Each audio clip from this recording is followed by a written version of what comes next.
Tere, jälle on uudiseid ettevõtte maastikult, kellele meeldivaid, kellele mitte. Olen jõudnud nii kaugele, et see uus 3-aastane mänguprojekt, mida ma teen, on saanud ka nime, olen selle nime välja mõelnud, suutnud välja mõelda. Mängu nimeks hakkab olema Soovide liiga. See siis osutab väike laps ja võistlusmoment, et mingi soov, mingi tahtmine.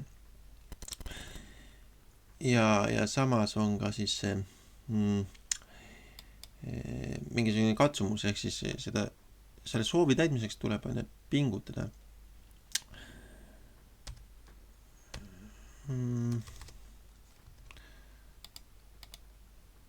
Ma ei mäletagi, mis fonti ma siin aktiveerisin vahepeal. Vaatan korra oma fontide kaustast üle. Ma mingi fondi, mis ma ostsin endale, ma aktiveerisin neid. Selle fondi aktiveerimiseks peab Windowsi restardi tegema, mida ma alati ei viitsi.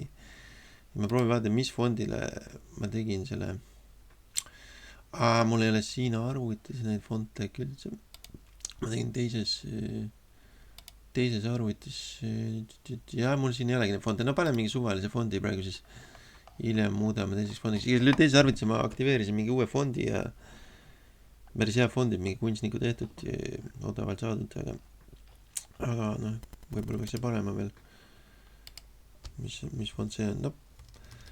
Teeme ta nagu siukeks huvitavaks natuke. Stiil. Seda ei saa italik teha või? Võtame mingi Mongoolia font või? See on ilus.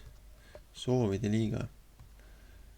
Vaatame, kas seda saab italik ka panna, ei saa. Las ta olla siis siuke praegu. Keerame kogu fondi külili pärast. Soovide liiga on mängu nimi. Aga see võiks on ju olla ja ta peaks olema vaevalt, et päris 2-aastane laps seda nüüd hakkab nüüd veerima neid tähti kokku nagunii. Soovide liiga.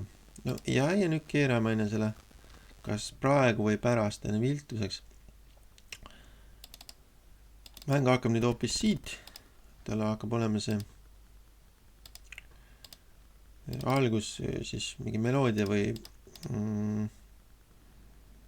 tutvustav siltene. Soovide liiga. Soovide liiga on selle mängu nimi. Siin saab seda ka keerata. Sellega see GameMaker ja teeme ta selles mõttes ilusamaks, et see oleks ägedam enne seda keerata. Keerame teistmoodi seda. Nüüd ta keerab enne keskelt seda. Aega meil ju on kõvasti. Tänu targale tegutsemisele. Soovide liiga. Kus meie tegutsemine nii tark ei ole. Nüüd mäng algab nii hoopis. Ja teeme edasi, siis natuke paneme siia siis, et vilgutab seda algustiitrit siis mingiks sekundiks või. Need aegu sai kuidagi ka GameMakeris kuidagi, ma ei mäleta, ma ei olegi seda seal käinud eriti kunagi. Need aegu saab täpselt panna ka. Algus nii.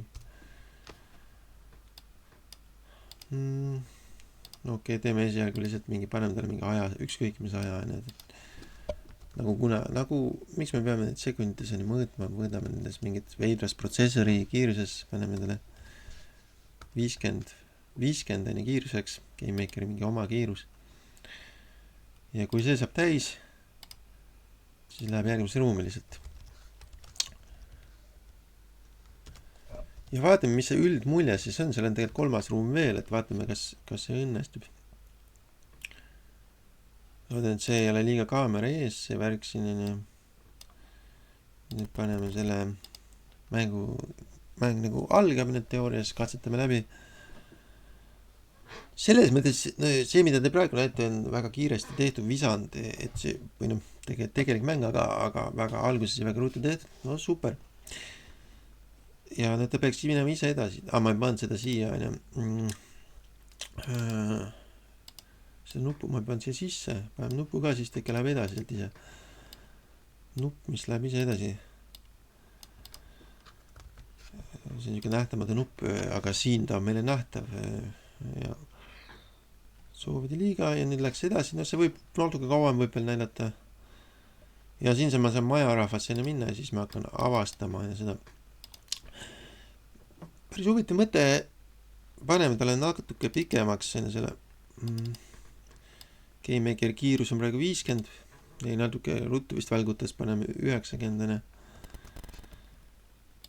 Peaaegu 2 korda kauem näitab seda silti nüüd. Soovide liiga. Ja veel kauem võib näidata ja paneme 110. See ei ole nii tähtis, eks see vanem inimene jõuab seda lugeda. Soovide liiga, see ja. Ega see kõik on asendama ja hiljem parema graafikaga. Need nupud veel ei tööta. See nupp töötab ja siin on ka see ikka visand alles.